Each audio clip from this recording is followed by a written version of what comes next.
So tonight with this, what we're doing here, all getting together, we have to realize that this is special.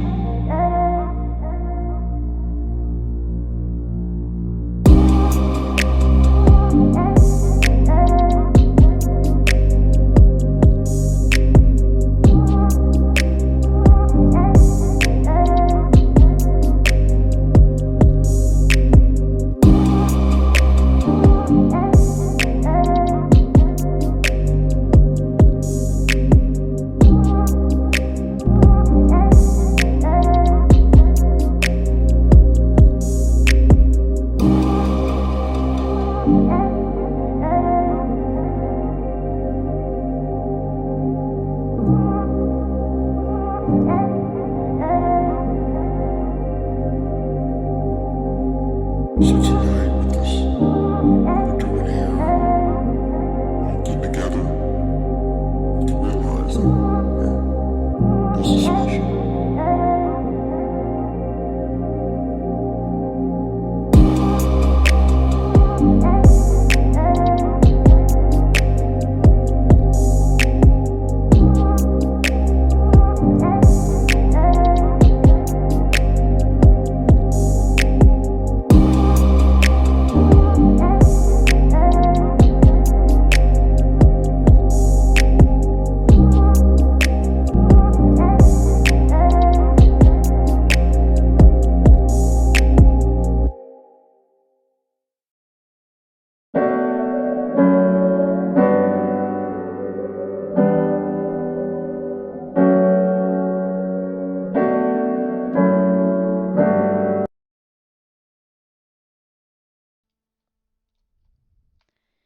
Hello, everybody. Happy Tuesday.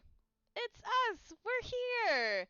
As always, I am AJ steering the ship. Hopefully, we'll make it back to shore in one piece after this lovely hour with Esports and Coffee. Hello. We have got Danielle right up over there. Oh, thank you very much for the follow. We've also got Sari up in the corner over there, and Jackie over here with us today. So very happy. Welcome. Thank you for joining us this afternoon slash evening, depending on where you're tuning in. Um, the competition season is wrapping up. We're towards the end of April. There's a lot of things that are wrapping up, at least on the collegiate side of things. So as we wind down, we're just going to probably do a little bit of recap as we wind down, prep for the summer as well. Reminder though, at least from the esports and coffee side of things, if you are not in our Discord server, be sure to join that, especially as we get into the summer months. If you would like to stay connected with folks around the collegiate esports space, we've got a ton of different initiatives that you guys can decide to participate in, such as Tip Yourselves Thursdays, and also kind of our monthly health and wellness group. So be sure to check those out in the Discord server. But welcome. Hello, everybody. How are we feeling tonight? Great. So good. I'm not Good. I'm not ready to be back to work. Actually, guys, the season is officially over. Jorge, look what that is. Do you see it? You see? I don't know if Jorge's in yet, but this is for you, Jorge. Listen, Easter might be over, but I have stocked up on Cadbury cream eggs that Easter will never be over in this Jewish household. I'm telling you that much because we've got enough candy to last a lifetime. Do you get a discount because it's after Easter? Not only do I get a discount, my friend Jen Cohen, who you all know well, went to Walgreens to get me Cadbury cream eggs the day after Easter. And she said, "How many can I buy?" Because she saw a huge case of them. And he said, "Just buy one. Come back tomorrow. They're going to be an additional 25% off." So she went the second day and got them at 75% off. Of course she did. Bargain shopping. She's magical. What are your thoughts? This is where I'm gonna cause complete chaos and no one's gonna like me after this. What are your thoughts on Peeps? Okay. Not a fan of them on their own, but a solid product to make s'mores out of. It's really fun because they get a little bit colorful. Also, like blowing them up in the microwave. That makes it real fun. Yeah. But I can't just eat a peep. I can. Oh my god, I'm a big marshmallow fan, so I'll eat a peep. I'll peep. I love for marshmallows, sure. but I can't do peeps at all. Yeah. Oh, they're magical. But I can't find them these days. Like I know I went before Easter and could not find them anywhere. Lord Ricochet is in the chat. Thank you. Thank you. So is Tiffany. I'm sorry, Dr. Ford is in the chat. And she Oh, loves- ayo, yeah. Yes. Use her Dr. official Ford. title. Awesome. You're Very you, good. Bennett. Bennett is you. So, first thing to kick us off, we are gonna do a little recap of where Oh. we were last week. I'm gonna kick it to Danielle because this is your section. I was just too busy talking about Pete's. Well, I mean, it's a hot topic. It's a marshmallow. Yeah. It's a sticky marshmallow Way higher topic than what we're gonna be talking about. Yeah, sticky. All the puns intended. So yeah, we just got back on Friday, and all of us Friday, from the wonderful sunny Orlando Winter Park, Florida Full Sail. See all of it? Whoa! 420 is designated as the official Full Sail Hall of Fame day. Isn't that crazy? But I guess we were watching it and trying to figure out, like, it only happens, if it happens all over the place, then how would he decide that one day is the Full Sail day? Hall So of Fame. 420 is the Full Sail day because it's the day Full Sail officially launched. Oh, okay.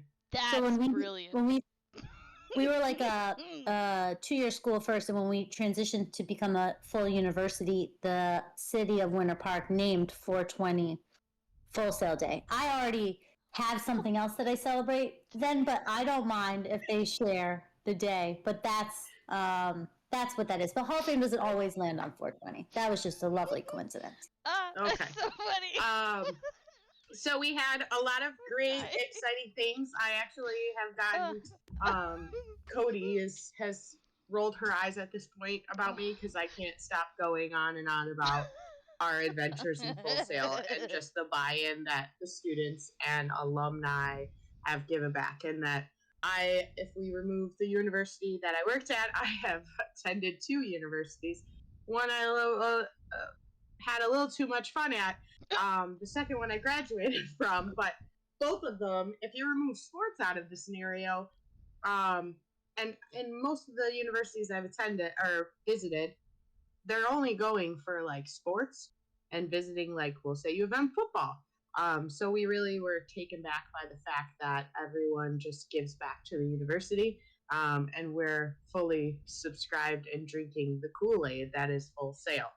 And I'm trying to convince Cody to attend for a master's degree. So one of the really cool, just different events we had, one of them, the Full Sail Armada Connect, where we got to network with a bunch of esports students, some awesome people who are aspiring to work in esports.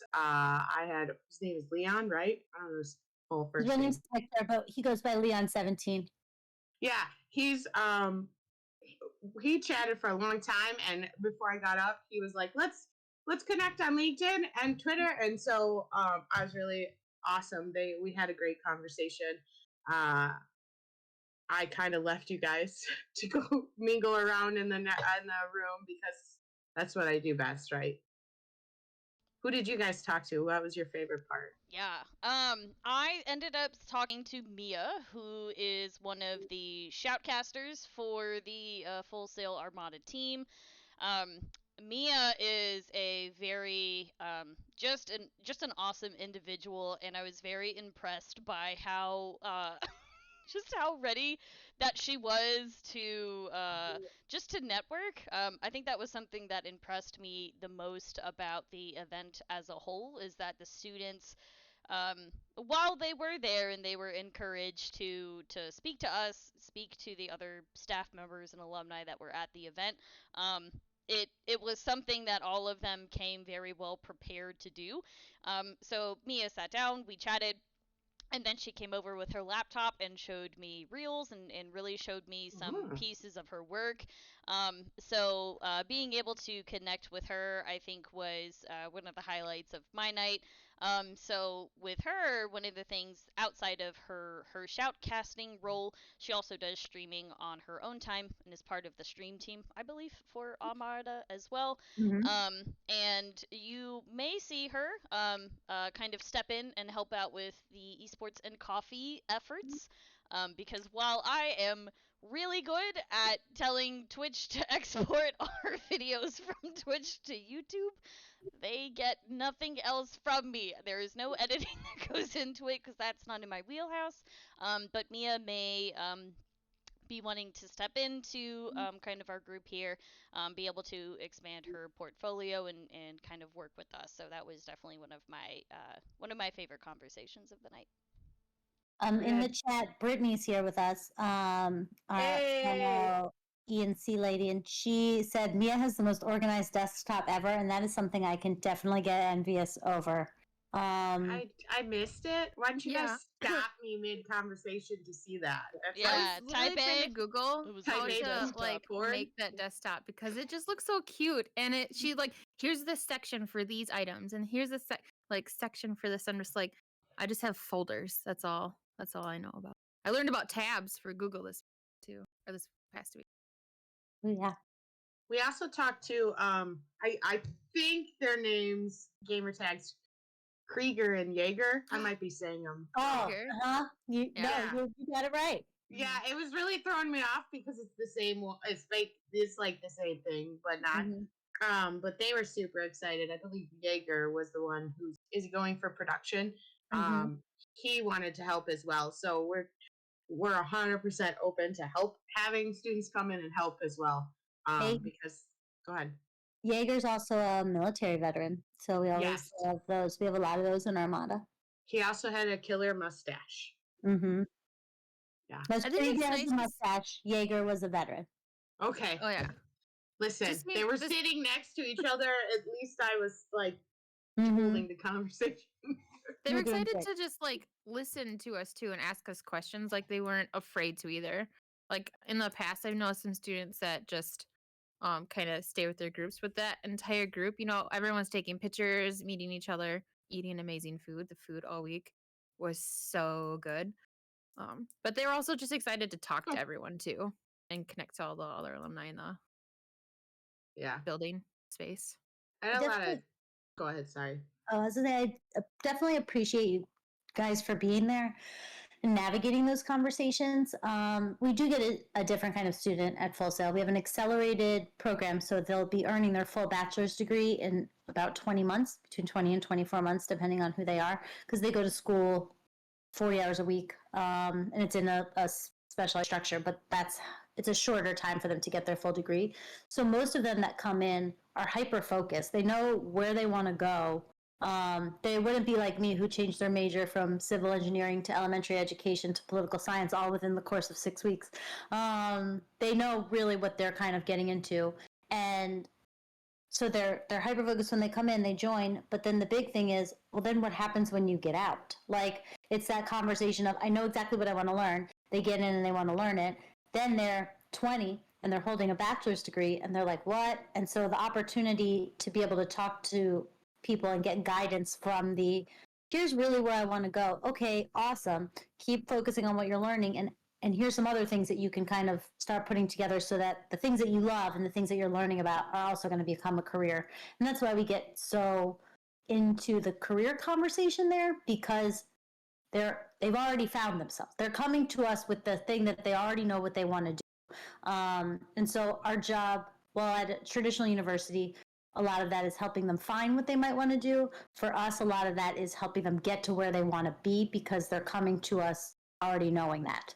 It's a different kind of student, and so they were also excited to have those conversations with you guys and just the in-depth being able to talk about themselves and what they're learning and what they want to do, see how that can connect. So from the Full Sail side, I'll say I appreciate that you guys were there and did that with them.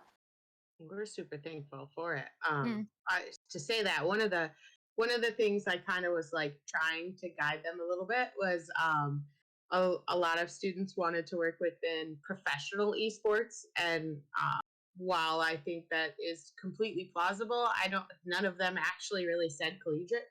And so not that that's for everybody, but I think I would add, hey, have you thought about it just as an entry point, or in case this doesn't work out, because the pro scene is kind of crazy right now. And they were it seemed like they thought about it a little bit more, which we need a lot of good, great, experienced people, not just as coaching but more production, more marketing, because a lot of us are doing those things and never had experience before. So that's awesome. Very cool. The ice sculpture was the ice luge, I keep calling it. Very fascinating. Yeah, Oh, I was like, boy. are we doing shots off this thing? Come on. Just There kidding. was, there was Having people ask if they were gonna do shots, I'm like, I don't think there's a way to do that. there Yeah, was you could. We none. could. Where there's a will, there's a way. We could have got some at the end of the night. So salt melts ice, right? So we could have got some salt. No, and put it on your finger and track their edges, right? I really thought this out. I had a lot of time, and not a lot of time. It just took me like 3 minutes. So then put the salt around, and then it would make a canal for the shot. See? Wait, salt melts ice? How? Yeah, you're from Florida Science? through and through. I never knew that. I don't know. Salt melts ice. Why do you think they guys. put salt all over our roads? And when They the put snow? salt in your room. Yeah, you Yeah, put yes. salt Salt down them. before the ice comes, so you don't get ice on your. I don't know it. I just was told to do it when I moved here. Yeah, Wait, is it it's like the same science. salt that you eat or different salt? No, It's It's rolled blue. salt. It's like gravel and But it's salt not a- mixture. no, But is it's still all like different for sodium different chloride places. or whatever? Well, it's not iodized. It's just salt. Ah. I'm picturing you with like the tub. What was that blue with the girl with the umbrella like that, and you're just like pouring it all over the road. So, That's no, it's in like little. Jackie's talking about the gravel kind. They do have that kind. Like at least in Michigan, they don't really do the gravel kind very often. But they're like basically squares that big, little chunks of salt. Okay. So we're packing up all our salt, so it's not like I can take a picture somewhere. If I find one, I'll send you a picture. Of JJ what said salt that table was. salt melts ice. He said Yeah. he confirmed. And JJ's from Florida, just like me. So Table salt does melt ice, but it's not table salt that they're putting on the roads. That's what table salt will do it. Oh, It's road just- salt is just unprocessed salt. Yeah, that's what I'm saying. Iodized. It's not iodized. To be fair, I didn't know. Yeah, I didn't know that salt was even processed. You know what, guys? We're not just here to have fun. We're here to learn. And I feel You're like welcome. And today today- was really good. Mhm. Today we Go to learned Texas. science. They have salt mines in Texas. Oh man, this is where the conversation went. How Sari has to come up to Michigan or Minnesota, or either not Missouri, either or our states, Jackie or mine, and then see what snow is really like. Okay. All right, listen. I'm gonna get us back on track since I got us Okay. off the track. Good job. You guys, What are we today, talking about today? what are we talking about today? We have a very hot topic today for discussion. And in general, I think we're going to summarize it all together by saying that today's conversation is about salaries. Well, we're going to kind of lean into salaries within the esports space and maybe even a little more specific, the collegiate esports space. I do think our discussion can be applied and is in general conversation about salaries as a whole and where we are right now. It's kind of been a crazy topic as a whole, obviously, with the country being in such a recession, the economy where it is, the cost of living has increased universally all around the United States, and obviously pay increases are not keeping up with them. So in the grand scheme of things, everyone's kind of taking a pay cut, even if you get cost of living pay increases. So it is just a crazy time. But the big thing that we hear a lot about and we want to lean into is kind of the discrepancies amongst different levels of salaries within esports and at different levels of that kind of responsibility. It's not, and I think this applies to a bunch of different industries, but there is no one size fits all. For hey, you're an a director of esports, or you're a head coach, or what you are. If you're a head coach, you make this much, and this is your job. You're a director of esports, you make this much, and this is your job. That certainly doesn't apply in our industry, and it certainly doesn't apply at the collegiate level for a bunch of different reasons. One being the newness of the space, but the big thing is all programs are different. If you're starting a program from scratch versus running an existing, if you're required to recruit in for your university with that program, if you have benchmarks that you need to meet for competitive advantage, or you want like if you're getting more of your budget allowances based on how your program is winning or how your program is performing, if you're required to produce content, if you're not required to produce, how things are in all aspects of it, it's going to be different. And so we're not here to say here's what everybody should be making, what that title should be. But there's a couple nuances that really do go in and out within this discussion that we really want to address today. A couple of those are titles, and it's understanding the positives and negatives of what those titles are. There are folks that really want to chase a specific title, like a director title, and then there's the conversation globally that extends beyond esports, which is if you get a title before you get the money, how does that hinder, prevent your further growth within that? Where do you go from there? So, like, for example, if you're approaching a situation, I make 35 grand and all I want is a director title, and then great, you've got it. Then how do you get to a director level salary if you fought too hard for the title without the salary that comes with it? And so we really want to help kind of open the conversation up about within the esports space, within the collegiate esports space, what are the differentiating factors that would go into salary discussion, title discussion, that elevated conversation, and where are some of the missteps that we have in what we see. So is an underpaid director at a high-performing college going to impact globally other folks that are working in that same space because we're new and because we're kind of all still learning from each other? So I guess we could open the conversation up with, strategically, we want to make sure that everybody that you're focusing not only on your in and out, but on your ability, and then you're being paid for the work that you're required to produce. So I guess I'll open up the conversation for us on knowing what are some specific aspects that go into either your job or your previous jobs within the collegiate esports space that you think carry more weight when it comes to salary. Like, I'll kick it off with recruitment. Some people have recruitment goals and some people don't. To me, recruitment goals are a huge source of like a salary elevation. If that's a requirement of your job, is to bring students into the university, that extends beyond running an esports program.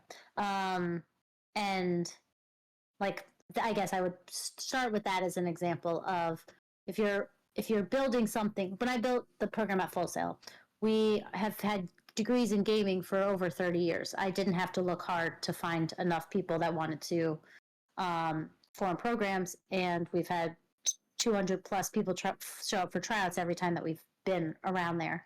There are folks that start esports programs because they want more students in their school, and that means the head of esports there is required to bring more students in and continue that level of conversation.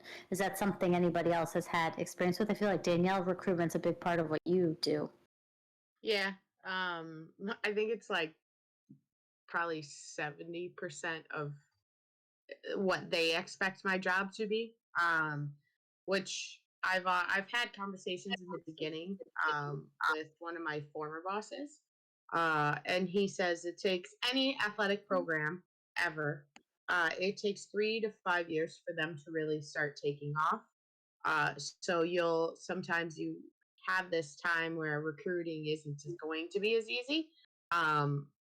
Which we've had a lot of conversations about, like, well, the pipelines aren't there. Like, you can't just, we'll say football. I use that example all the time. This wasn't the example I was talking about. Jackie, I'll talk about the other one. But football, I use the example because, like, you know where to go to watch a football game, any high school on a Friday night in the fall, right? So they could go and see recruiting at that point. And there's not really that pipeline for esports. Except if we start using like recruiting platforms, but that's a different conversation. So I said it was a difficult thing still as growing and finding recruitment. And there I have specific recruitment goals, and I actually have specific um, merit numbers that I can't exceed, or scholarship. I said merit because scholarship numbers I can't exceed, because if I say I'm giving a student zero athletic scholarship and they're getting say $10,000 merit scholarship and I get a pool of $100,000, that $10,000 comes out of my pool, even though it's a merit scholarship and not an athletic scholarship. So I only have a certain amount of funding. Only have I have actual tangible numbers, like they want me to get, I mean, we are a brand new program. So it's going into third year. So there's not really a limit. They're kind of just letting me go. But our current number is to replace the seniors that are leaving. And then that's about 8 that are graduating. And so then I said I would like to get into double digits where I bring in 10 to 15 recruits for the next year. Um, Ideally, I would like to have brought in more. And we're still, I mean, right now, soon I'm taking this few days off and then I recruit.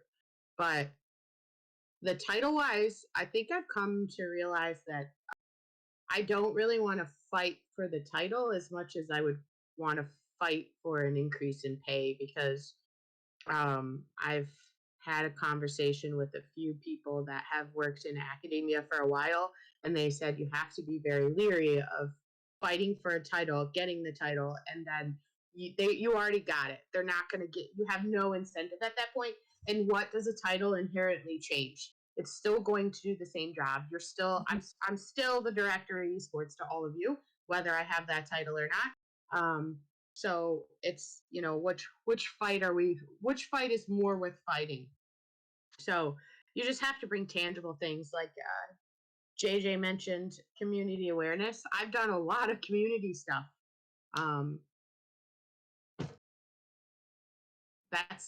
I really can't get too far into this because we get into a whole, my face should tell you how I feel about that. I'm not doing it for the money. I'm doing it because it brings help and support to other people. But at what point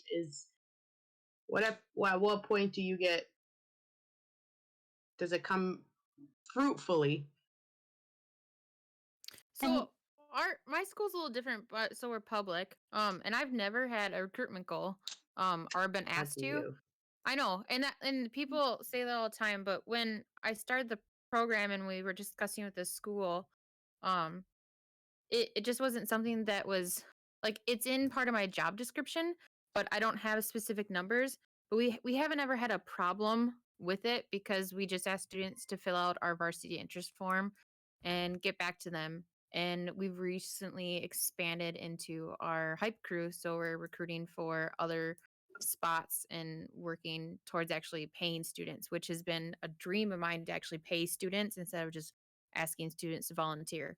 And it's small, 5 to 6 hours a week just to start, and then moving them into bigger spots. But I think that helps with Okay. with my own recruitment goal.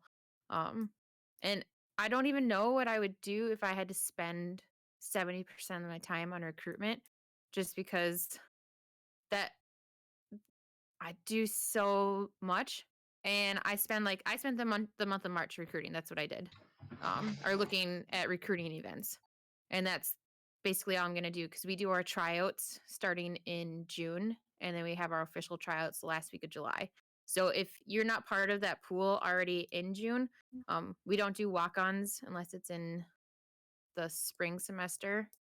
And we don't add students after we've announced our official teams either. We tell them you'll have to wait till spring, or here's another opportunity that you can be a part of.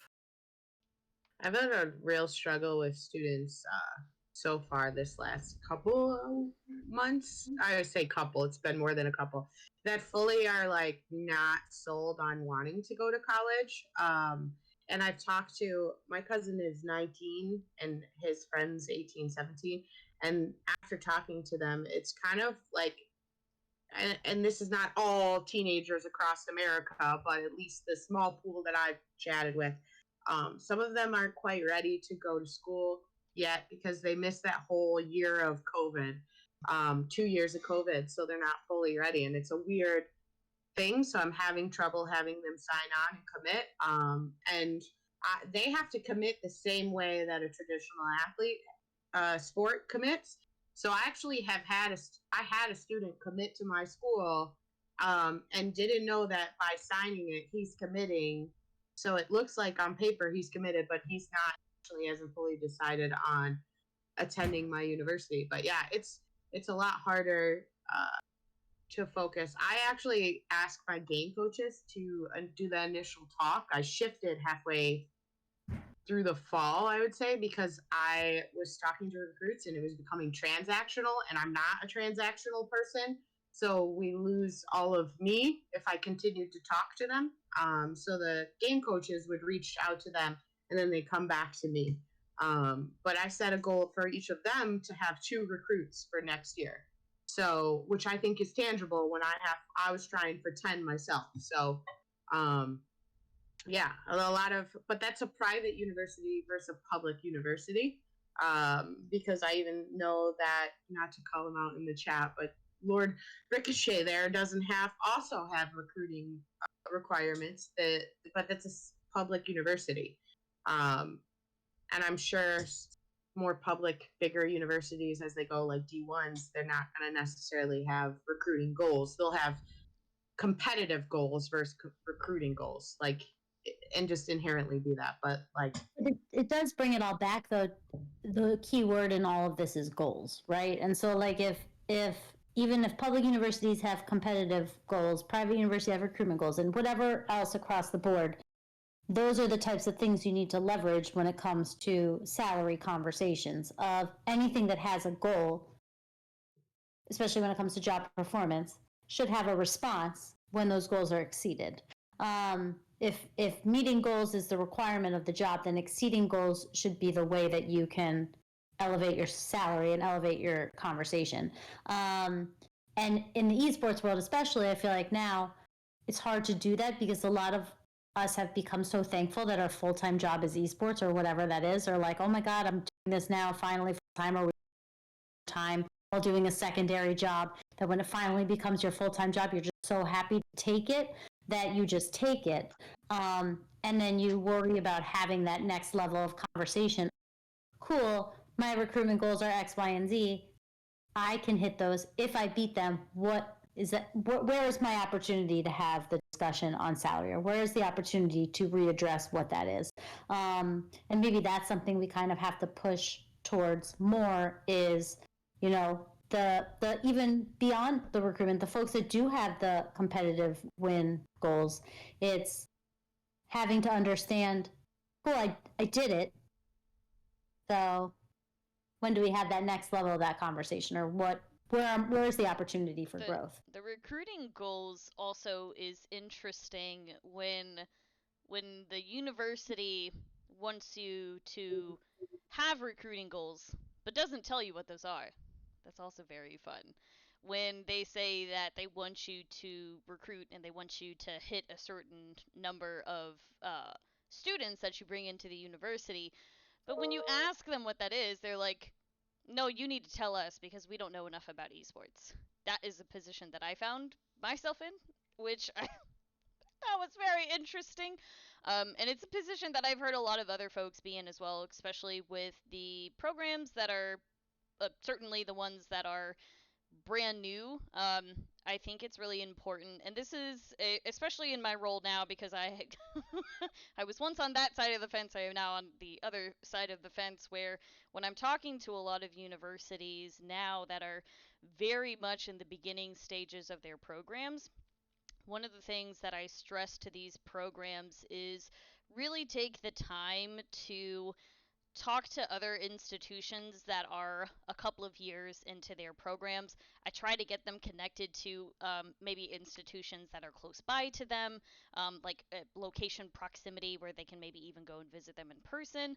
But I try to get them to talk to folks that have run programs for a number of years, so they can know those questions off the bat. Like, okay, if recruitment is important to you, and if that is a marker that you want to make sure that you guys hit, hit, and like that's the reason that you're building a program, and you want your head coach or your director to be able to hit those markers, you need to tell them what those markers are and not confuse them, and you have to tell them to tell you what those are because you don't have a full understanding of what esports is.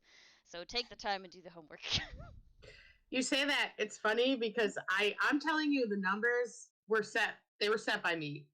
But I have an actual number that I set in my head that I didn't give them. So like I have my own goals, but that's just me in my crazy.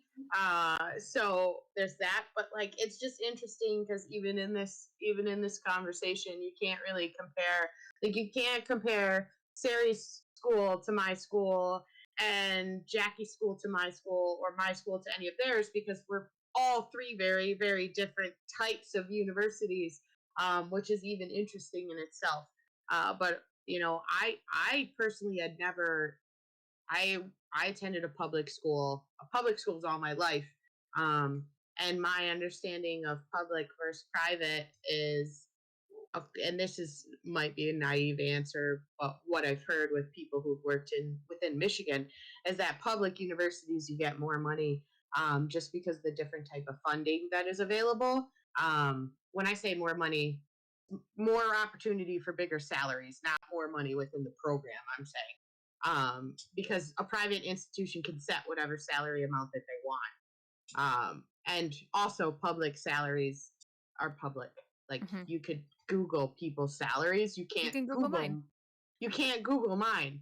Um, so that's an interesting, like the whole world itself of academia is weird to me, but I came from healthcare. So one of my faux pas I did my very first week getting this job is in healthcare. We talked about how much we made.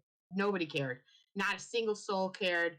So I walked in and I was like, hey, how's it going? And one of my friends that I mentioned, and then I came in and made more money than her upon hiring, which was an accident. But then she ended up getting more money. But still, like nobody told me that. Somebody. I think also you need to you need to print off your job description. And I know that these job descriptions that are getting put out right now are just as boyish as like mine was.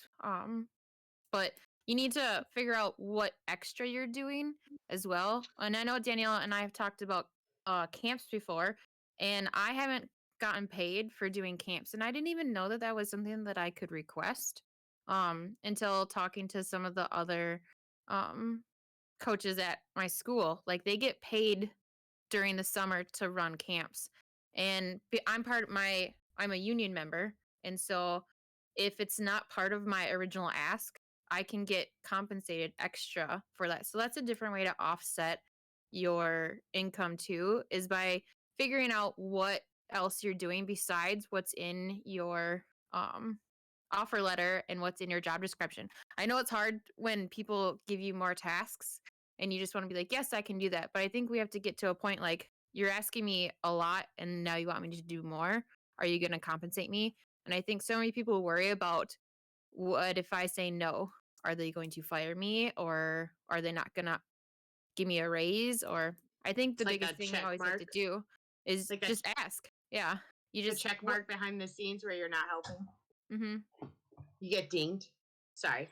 No. Um, No, your coaches thing that you said, I probably shouldn't say this on stream, but none of those coaches from LT are watching this. So, I actually do not teach a camp through athletics. Yes, Brooks, all of the coaches, at least for my school, can teach a camp and then they charge X amount of dollars. Mine is actually ran directly through admissions, which gives me quite a lot of money. Pretty much the same as, yeah. So you just, they do sometimes have those opportunities. And if you can get on the academic side of things, there's a lot more money, at least at my university, at disposal than the athletic side, which is weird because there's more money in athletic to purchase stuff and buy various things, and academia has to fight for a few things, like they have to get permission to buy all this stuff, but then like they're paying them more and they're paying athletics less for camps. But it's just really a weird scenario. Yeah, and I do think though, like leaning into what everybody has been saying and kind of highlighting, and back to what Jackie was just kind of going through as well, is that's why it's important to have the conversation. And so even if you get to the point of like, I'm totally good sharing my salary or I'm uncomfortable sharing my salary, you don't have to share the exact numbers of your salary to have conversations about salary.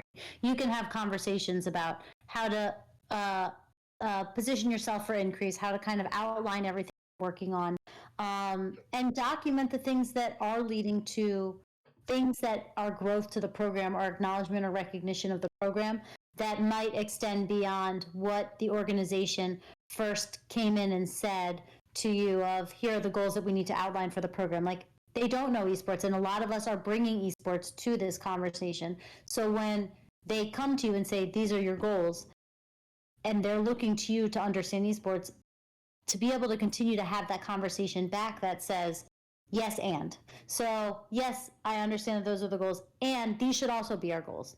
And the other thing in regards to the job description thing that Jackie was just mentioning, a really good point of that is to kind of know, hey, I want to update my job description. I want to add to it.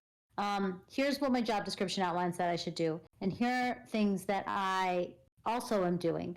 In order for you, and I give this advice to folks on my team or folks where I'm their supervisor, is if you want to be evaluated on something that you're doing, then it has to become an official part of what you're doing. If you keep trying to lean into what you're doing as a bonus that you are offering to this organization that you're bringing to the table, they're not going to see it the same way that you are. Is that universal? No. Is every once in a while someone can, wow, I just saw you from afar and you're doing a great job. Let me hand you money. But globally, we're going Where are they at? that like you need to lean into what you're doing, not as a you're welcome, but as a how do I get evaluated for this? Like, hi, I've started a summer camp. I think that I can grow this summer camp to 3 times the size over the next 6 years. Is there any opportunity for growth for me, for my salary, if I'm able to accomplish that? That's bringing visibility of our university to folks that are going to be entering the sphere of trying to determine what college they're going to go to soon.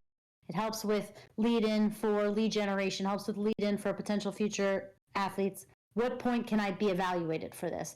And when you sit down and you have your annual review in whatever it is that you're doing, the things that you bring up that you're doing that are outside of your job description, to mentally go into that situation thinking I'm going to tell them and address everything I'm doing, expect the money there in and of itself, that's not going to happen. Most of the time your salary increase has been determined the year before you're having your actual review. That's just kind of the way the budget cycle really works. So what you're better off doing is including that and folding that in to what you're being evaluated on at your annual. This is what I was making, and I was evaluated on these points. At my next annual review, I'd like to be evaluated on these additional points, and if I exceed those expectations, I'd like to have salary that matches those expectations. But the more that you do does not mean the more that you're paid to do, unless you include that or you in some way incorporate that into your job description. We're all doing things far, far, far beyond our job descriptions, not just here in this chat, not just here in this conversation, but beyond it. In order for that to be beneficial to you or to add some sort of financial compensation to what it is that you're doing, it has to be valued by the organization. For it to be valued by the organization, it has to be in your job description. Because if you leave, someone else has to come in and fill in your job description, and your job description has to have all the extra things that you're doing in order for that to be an apples to apples comparison, or for them to understand, hey, I've got 35K. I'm going to keep using that as my baseline. I've got 35K, and now I'm trying to hire some recruit that's going to run 5 teams, that's going to oversee head coaches, that's going to have a winning season, that's going to build a community, that's going to host events, and they're not going to find anybody that's going to do that. So globally, if we have a global problem within esports, we have to look at ourselves and know the more I take on without being acknowledged for it, the more I'm hurting the space as a whole. The more we're willing to put up with, essentially, without compensation, the worse it gets, because that becomes the expectation. And it happened, I'm not going to mention the school, but it happened to a grad of ours who got a really great job right out of college as the director of esports for a small university that was just starting their esports program.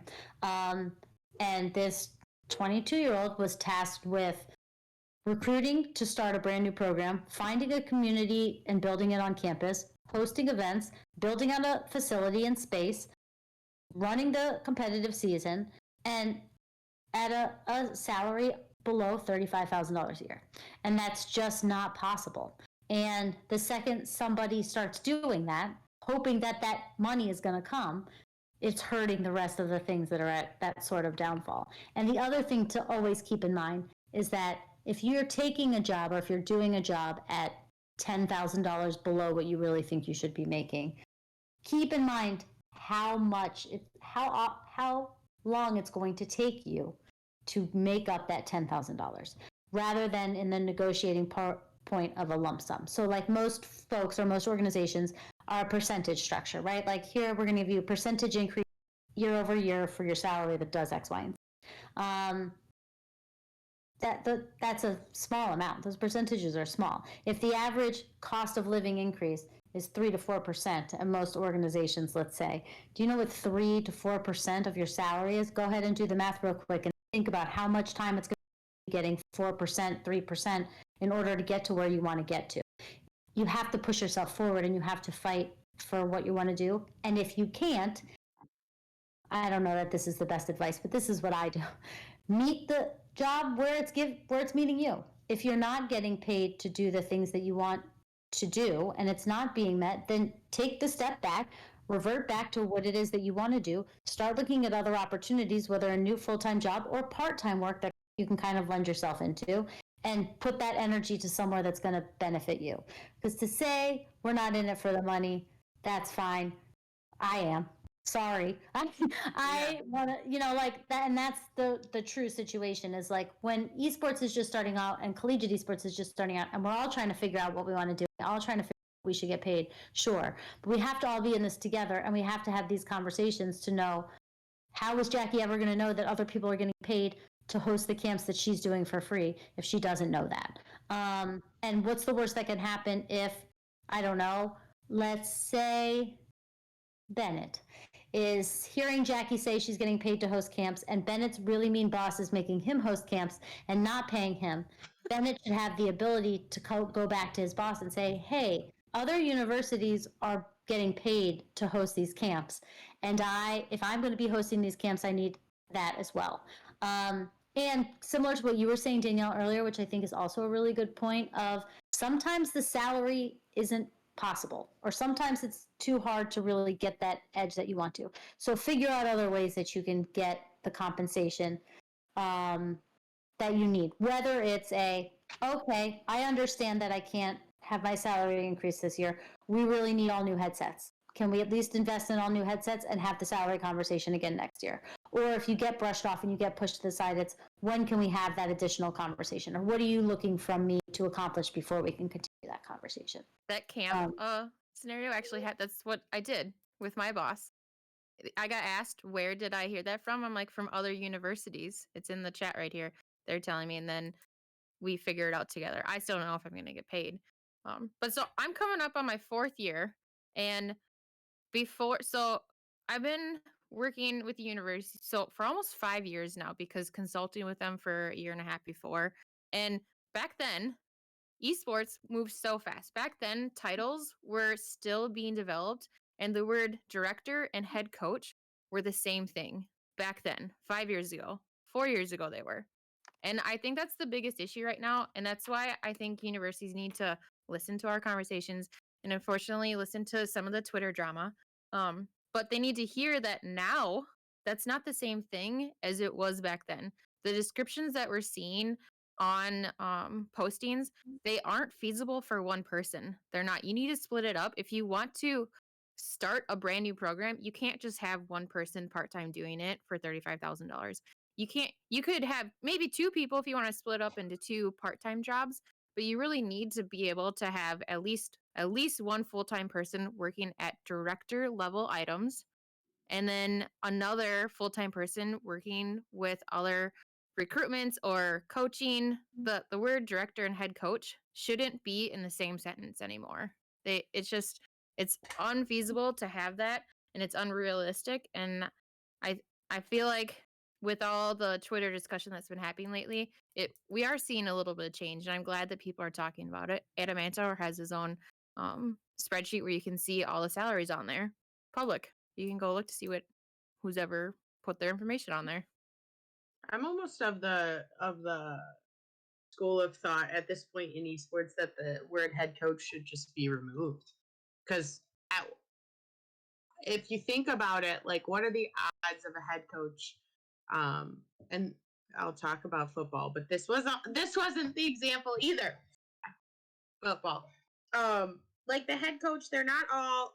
You have multiple different coaches that are working towards one common goal of scoring a touchdown together, but they have different play coaches and things like that. So a head coach in that scenario works because they are organizing them all. But you're not working towards one common goal, and the odds of a head coach knowing every single game in and out and being able to effectively coach it can't. So like I really like some programs are moving in the direction of having director of esports, assistant director, or director of programming and blah blah blah. Esports coordinator. That's the one I like. Yeah, I think esports coordinator, director of esports, and esports coordinator, like I like that because that feels more like both degree wielding jobs. But like we were kind of talking because we're running out of specific time. I do want to add the actual football example I was going to use is that because we're talking about salaries. Some of these you're talking about young 22-year-olds and 20 is all 20s going into positions that, like, if you look at football, they wouldn't have held those positions at that age. So they would have quote unquote climbed the coaching ladder where they start out as GA and then they become, I don't know, like special teams coach or assistant of special teams, like assistant offensive line coach, offensive line coach, offensive coordinator, all of those things. But some of those jobs aren't even paid to get to those points. So like that's another. We're talking about people needing to get paid, but we also need to understand that some of these jobs aren't going to be paid because even football doesn't pay like that. So like to ask programs to start paying for certain things. I do think that everyone deserves to be paid, believe me, but sometimes the money just isn't there. I think structure wise, and I agree with Jean, it's tricky with titles, but if you're starting a new program, you shouldn't even include the word director. You should start it as esports coordinator or something else, unless you're going to pay them a director level salary, which should be between 70 and 100, depending on your area. It shouldn't be between, you guys, you can see it on chat. Stop. That's so funny. It's like in the corner. Wait, what? See, Sorry. You saw your comment. Oh, sorry. But unless a school can pay for a director, I don't think it should even be named that. You should name it something different because the students that are 20 to 21, where are they going to move after this? Are they going to be, and they could be an executive director, cool, but someone's got to make that title, and then that's an even higher pay range. We need to start associating numbers with titles.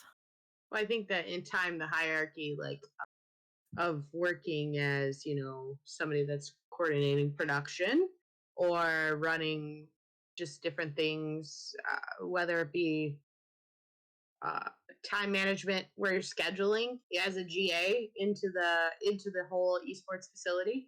I can't imagine allowing somebody else to schedule for me. I'm too type A for that, but that would be a nice sentiment.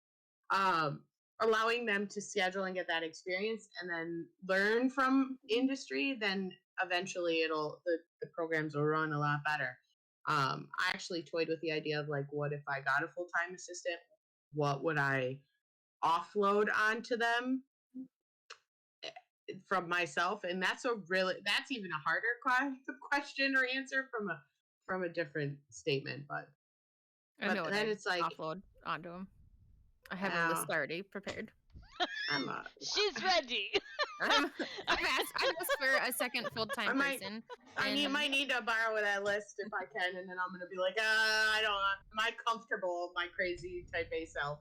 Well, but we're also doing different things within our programs right now. Like I'm really focused on outward facing items like our land that's coming up besides the camp, some of the grants, trying to work on sponsorship and partnerships. So this past year I haven't been too focused on my teams and players, but I have Yeah, a I'm not really doing good any of that. student staff to do that.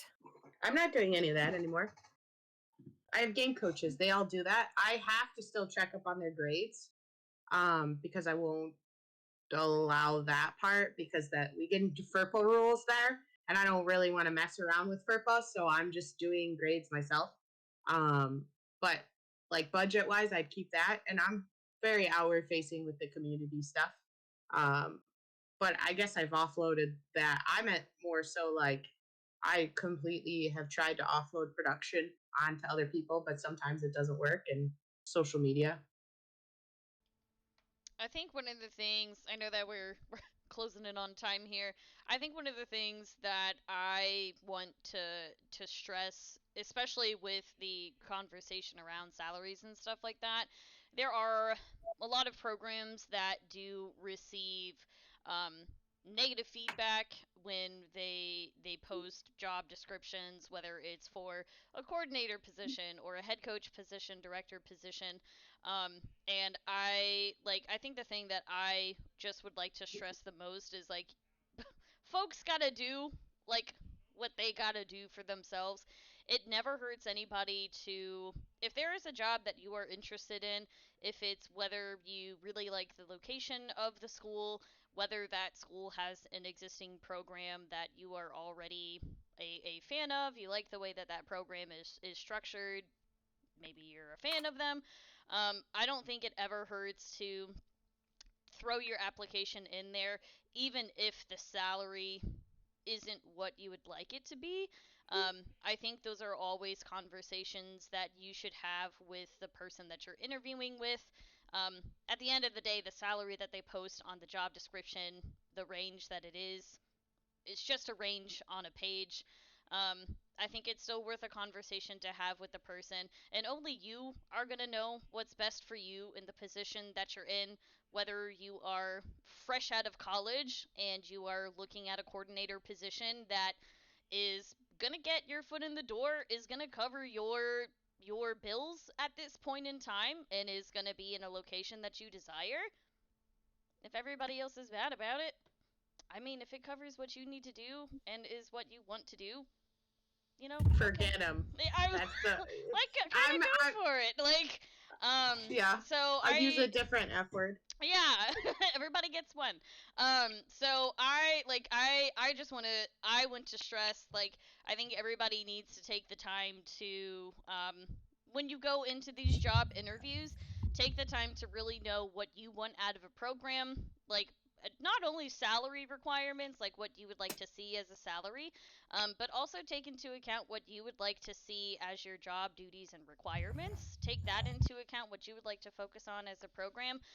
And don't be afraid when it gets to the point of, hey, I've done X, Y, and Z for the program. I would like to see a bump in my salary, an increase. I think that I've earned it. If you get to the point where you have that conversation and you don't feel like the institution is at a point in which they can work with you on an increase in salary, or maybe there's future plans that they would like to put in place for you to kind of get to the point where you would like to be, then again, go back to your personal drawing board. What do you want to do in the next 5 years in your personal life? Do you want to start a family? Do you want to move across the country again? Really just take the time to always reflect back into your personal life as well, and just make sure you have your bases covered. So that's my life advice as well. To keep your salary discussions, always take that into account as well when you're thinking about your salary discussions. I love that, and it is so important. And we talked last show about work-life balance, and in order to keep maintaining that, you have to bring life into all of your forward momentum conversations. I know we are closing in on time, but since do have such a big focus on how we can continue to do better, and we want to talk positively about progress that we can make and things that we could make. Our friend Jorge dropped a really cool thing in the chat that I think it's important to just highlight. Jorge's about to graduate. You guys don't know Jorge's from UNC Charlotte, the best student-run program that exists in the country. Not even ashamed to say that out loud. And Jorge's amazing. And even though he had no idea what a Cadbury cream egg is, still love Jorge. But he said that he got a job offer upped by 10K because they were impressed with his knowledge and experience after his most recent job interview. So congratulations on that one, Jorge. And keeping in mind that, like, is it always going to work? No, but does it work? It totally does. So know your value and keep pushing yourself forward. Be like Jorge. That should be our next hashtag. But keep doing it and keep investing in it. And what AJ was saying is true. Is don't sacrifice the things that you want to accomplish in life and where you want to go be because this is the job and you're going to take it right now, no matter what. So I think that's good and important as well. Hey, we got some more ENC on the road though, also. So Jackie and AJ, you want to talk about where you guys are heading? I am heading to Intel Inspires this Friday through Monday. I'm speaking on an inclusion panel and then also readying your students for the workforce on Sunday. And then meeting a lot of people that I haven't met before, so I'm really excited about that. Exciting. I will be at the Star League Grand Finals. We are finally bringing this season to a close. So we'll be in Indianapolis. Spectators are free if you are in the Indy area or within driving distance, Saturday and Sunday, totally free for anybody to come and watch some of the action in person. If not, we will be streaming both days on twitch.tv/NACE Star League. So join us as we close out the entire academic year of competition. Yay! I'm excited to see everybody in person. The teams that we have going, lots of good games will be had. Yay. And then we'll be done traveling for April. It's already the end of April. Yay! Yeah, that's I crazy. can't believe that. So our next show is May 9th, and we're going to talk about best practices, so repeating names and faces, and what topics are hot or overplayed. So join us for that, and make sure you join our Discord. Type it in the chat, guys. Yep, I got you. Okay, because I was looking at your graphic, your very nice made graphic, Jackie, so I didn't forget what we were going to talk about. And then after that, Jackie noted in our chat that on the 23rd, we're going to talk about schedules and structure, rescheduling issue, pain points, and a healthy ecosystem. So we'll probably talk about just some various things. There was a nerd in there. What is it? What was your name? Nerdy Nursery. Nerdy Nursey, I'd love for you to join our Discord because you have some really good points on health and wellness within esports, and I'd love to be able to continue that conversation. We have a health and wellness channel, and we're all struggling a little bit right now, but please. we're all very open about it. We're open about our struggles. That's one of the best things about our community Discord is that we are open about our highs and our lows, and when we need help. Oh, look, there we go. Thanks for joining. Hey. Because we all know that once we're on the train of esports, Jorge better see this Cadbury egg. Once the season gets going, we can't get off the train. So now I personally am approaching. What, me? No, the train. Oh, yeah, the train is moving super fast.